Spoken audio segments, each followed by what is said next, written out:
Официјална Софија е се уште без одговор за можната средба меѓу македонската председателка Силјановска-Давкова и нејзиниот бугарски колега Радев на претстојниот НАТО самит во Хаг.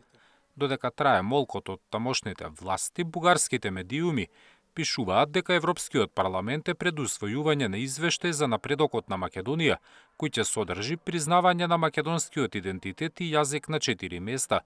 Признавањето било постигнато откако известувачот на ЕУ за земјава Томас Вајц добил поддршка од уште 7 известувачи кои ги представуваат политичките семејства во Европскиот парламент. Премиерот Мицкоски очекува европратениците едногласно да го усвојат извештајот, а најави и дека како политичка партија ќе испратат луѓе во Брисел чија мисија ќе бидат разговори со европратениците и потребата од усвојување на таквата резолуција.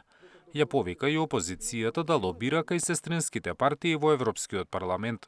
Ги повикувам сите политички чинители во државата да се обединат и да почнат од денес да вртат на своите сестрински партии кои што имаат европратеници во Европскиот парламент. Знам дека опозицијската СДСМ е дел од едно такво семејство. Ги повикувам уште денеска да почнат и да вртат до своите сестрински партии. А ние денеска како политичка партија ќе имаме извршен комитет и на тој извршен комитет ќе подготвиме стратегија како ВМРО ДПМН на лице место ќе испрати луѓе кои што ќе бидат деноите кои што се пред нас повторно таму во Брисел.